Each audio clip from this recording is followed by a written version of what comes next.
Bus driver ने shortcut लेने के चक्कर में बस को एक वीरान टनल में घुसा दिया, पर उसने सपने में भी नहीं सोचा था कि ये टनल जो सिर्फ कुछ मीटर लंबी थी, उसमें वो 20 मिनट से ज्यादा से बस चला रहा है, फिर भी कोई एग्जिट नहीं दिख रहा है। पहले जब वो ग्रैंड टनल से जाता था तो नॉर्मल स्पीड में भी 15 मिनट में बाहर निकल जाता था। वो देश की सबसे लंबी टनल थी, पर अब हमें चलते हुए 20 मिनट से ज्यादा हो गए हैं। ये सुनकर ड्राइवर को भी बात सही लगी, तो उसने सबकी बात मानकर बस को वापस घुमा लिया।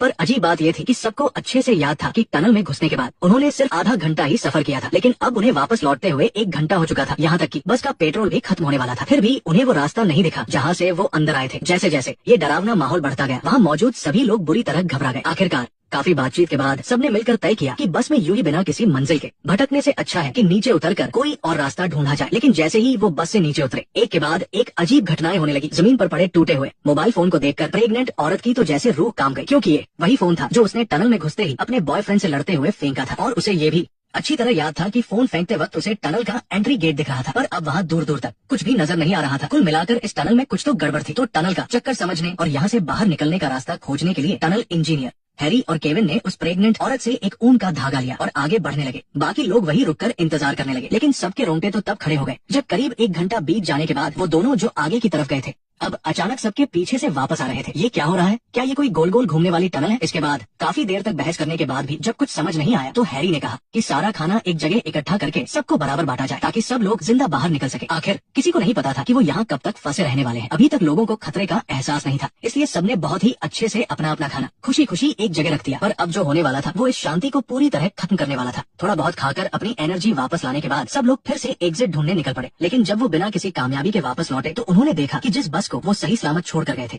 वो अब जंग खा चुकी थी और उस पर पूरी धूल जमी थी। यही नहीं, जो खाना उन्होंने अभी थोड़ी देर पहले इकट्ठा किया था उसमें नूडल्स तो छोड़ो, पानी की बोतलें भी खराब हो चुकी थी। देखकर ऐसा लग रहा था जैसे कई 100 साल बीत चुके हों। इससे पहले कि कोई कुछ समझ पाता, अगले ही सेकंड टनल की सारी लाइटें बंद हो गई और फिर एक बहुत ही तेज चीख सुनाई दी, जिसके बाद ड्राइवर ने तुरंत बस की लाइटें जला दी। लेकिन इन कुछ ही सेकंड्स के अंदर इंजीनियर हैरी वहाँ से गायब हो चुका था और जमीन पर खून की एक लंबी सी लाइन बनी हुई थी। हालांकि डरे हुए लोगों के उलट केविन को बिल्कुल भी डर नहीं लग रहा था और वो बिना हिचकिचाए खून के निशानों के पीछे चल पड़ा। इससे साफ पता चल रहा था कि ये बंदा कोई आम इंसान नहीं है और बाकी लोग भी उसे रोकने में नाकाम होकर मजबूरी में उसके पीछे चल दिए, क्योंकि अगर वो वहीं रुके रहते तो हो सकता था कि अगला शिकार वही बनते। पर सबसे ज्यादा चौंकाने वाली बात तो ये थी कि खून के निशान अचानक एक दीवार के पास आकर खत्म हो गए। क्या इसका मतलब ये था कि इस दीवार के पीछे ही बाहर निकलने का रास्ता है? ये सोचते ही केविन ने दीवार को चेक करना शुरू कर दिया और जैसा सोचा था ये दीवार अंदर से खाली थी और इसके पीछे एक सीक्रेट कमरा छिपा हुआ था। केविन ने जब कमरे की अच्छे से तलाशी ली तो उसे इस टनल का मैप मिल गया। मैप के हिसाब से यहाँ कुल 18 टनल्स थी और ये सारी टनल्स एक दूसरे से जुड़ी हुई थी। और सबसे बड़ी बात, अगली टनल में जाने का रास्ता भी इसी सीक्रेट कमरे के किसी कोने में था। आखिरकार उन्हें एक कैलेंडर के पीछे अगली टनल में जाने का रास्ता मिल ही गया। जैसे ही सब लोग दूसरी टनल में पहुंचे,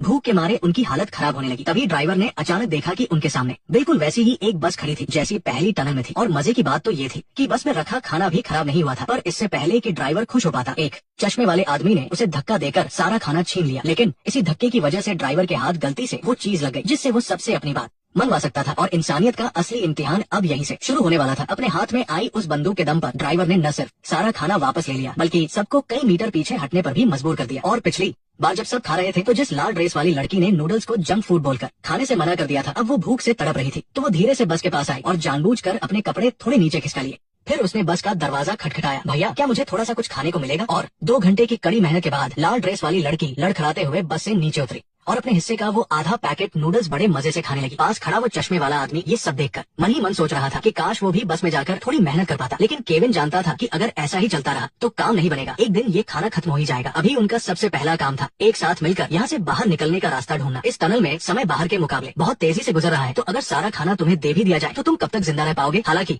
ड्राइवर का मन खाना देने का बिल्कुल नहीं था, पर इस मनहूस जगह से जल्दी बाहर निकलने के लिए उसे मजबूरी में वो खाना बांटना ही पड़ा। आखिर में पेट भरकर खाने पीने के बाद सब लोग चश्मे वाले के बनाए गए ग्रुप्स के हिसाब से अगली टनल का रास्ता ढूंढने निकल पड़े। लेकिन जैसे ही वो एक सुनसान जगह पर पहुंचे, चश्मे वाले ने अपना असली रूप दिखा दिया। वो मरने से पहले थोड़ा मजा करना चाहता था। लग रहा था कि उसने ये ग्रुप्स बनाए ही इसीलिए थे। उसकी प्लानिंग पहले से ही पूरी थी, पर हर आदमी की कोई न कोई कमजोरी तो होती ही है। आखिरकार उसका ये प्लान कामयाब नहीं हो पाया। क्या नाटक कर रहा है ओए बूढ़े? वो तुझे छू सकता है तो मैं क्यों नहीं? मुझे बेवकूफ मत समझ, मुझे पता है तेरी औकात बस एक पैकेट नूडल्स की ही है, घटिया औरत। ये सुनते ही लाल ड्रेस वाली लड़की को बहुत भयंकर गुस्सा आ गया, तो वो रोते हुए वापस बस में गई और चश्मे वाले की सारी करतूतें ड्राइवर को बता दी। ये सब सुनकर ड्राइवर तो पहले से ही गुस्से से उबल रहा था और हद तो तब हो गई जब वो लाल ड्रेस वाली लड़की को चुप करा रहा था। तभी मौका देखकर चश्मे वाले ने एक नूडल्स का पैकेट चुरा लिया। अब तो भगवान भी आकर उसे नहीं बचा सकते थे, ये मेरा दावा है। ड्राइवर काफी हटा कट्टा था तो जाहिर सी बात है कि चश्मे वाला उसके सामने कहीं नहीं टिकता। लेकिन जैसे ही ड्राइवर से मारने ही वाला था, अचानक एक लोहे का रॉड उसके शरीर के आर पार हो गया। जब लोगों ने आवाज सुनी और वहाँ पहुंचे, तब तक ड्राइवर की सांसें पूरी तरह रुक चुकी थी और वहाँ मौजूद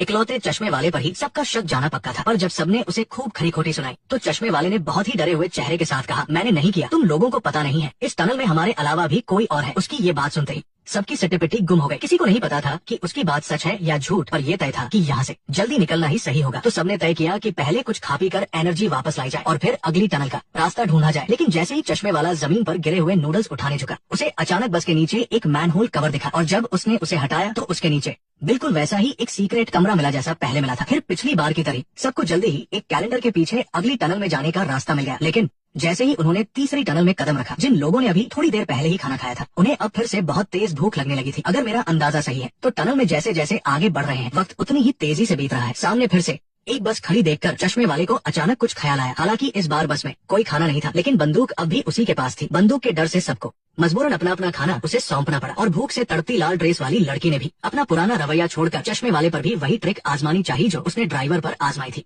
पर चश्मे वाला उसकी बातों में बिल्कुल नहीं आया। अब से मैं जब कहूंगा तभी खाना होगा और जिसे मैं कहूंगा सिर्फ वही खाएगा। इसके बाद चश्मे वाला खाते खाते सबको लेकर रास्ता ढूंढने लगा। अच्छी किस्मत से उन्हें जल्द ही टनल के आखिरी सिरे पर तीसरे सीक्रेट कमरे का लोहे का दरवाजा मिल गया। पर बुरी किस्मत से इस बार उन्होंने चाहे कितनी भी कोशिश कर ली, उन्हें अगली टनल में जाने का कोई रास्ता नहीं मिला। और टीवी पर एक औरत को किसी कुएं में फंसे हुए दिखाया जा रहा था। जब सब लोग हैरानी से ये सब देख रहे थे, तभी चश्मे वाले ने टीवी पर गोली चला दी। दिमाग लगाना बंद करो, मुझे पता है कि हमें बाहर जाने का रास्ता क्यों नहीं मिल रहा। हैरी के मरने के बाद हमें दीवार के पीछे दरवाजा मिला, फिर उस बूढ़े के मरने के बाद हमें बस के नीचे रास्ता मिला। तो तुम्हारा मतलब है कि जब कोई एक मरेगा तभी हम अगली टनल में जा पाएंगे। हर चीज की एक कीमत चुकानी पड़ती है एक टीम का हिस्सा होने के नाते। सिर्फ ये मत सोचो कि तुम टीम से क्या ले सकते हो, बल्कि ये भी सोचो कि तुम टीम को क्या दे सकते हो। नया रास्ता ढूंढने के लिए हमें किसी ऐसे इंसान की जरूरत है जो अपनी जान की कुर्बानी दे सके। ये कहकर उसने लाल ड्रेस वाली लड़की को जोर से खींचा। वो उसकी जान के बदले नया दरवाजा खोलने की तैयारी में था। पर जब उसने उसे बुरी तरह गिड़गिड़ाते हुए देखा और याद किया कि वो पहले कितनी घमंडी हुआ करती थी, तो चश्मे वाले का उसे यूं ही मारने का मन नहीं किया।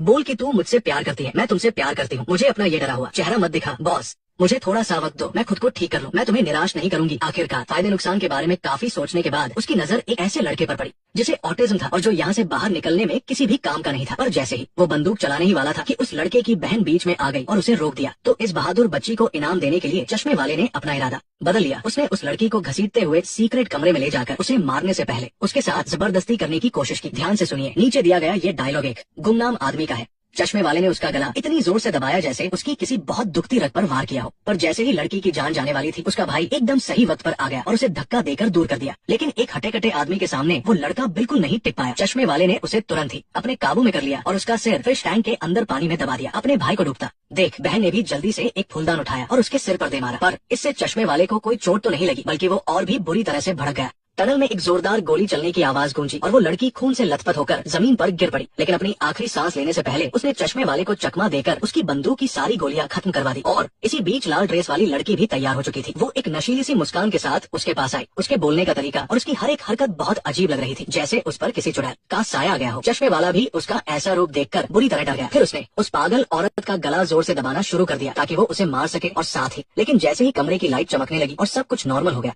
उसके बाद लाल कपड़ों वाली लड़की ने उसे तलवार घूमकर मार डाला। लेकिन उसके चेहरे के भावों को देखकर ऐसा लग रहा था जैसे उसे इस बारे में कुछ पता ही नहीं था, मानो कोई और उसे कंट्रोल कर रहा हो। लेकिन जिस बात ने सबको हैरान कर दिया वो ये थी कि चश्मे वाले उस कमीने ने मरने से पहले सारा खाना खत्म कर दिया था। हालांकि उसका अंदाजा बिल्कुल सही था। जैसे ही उसने आखिरी सांस ली, कमरे में अचानक अगली सुरंग में जाने का रास्ता खुल गया। सच में यहाँ कुछ जादुई ताकत काम कर रही थी, क्योंकि यहाँ वक्त बहुत तेजी से बीत रहा था। इसलिए गर्भवती औरत के यहाँ आते ही उसके पेट में पल रहा शैतानी बच्चा पैदा होने वाला था। और डेविड ने देखा कि उसकी घड़ी में ज्यादा वक्त नहीं बचा है, तो उसने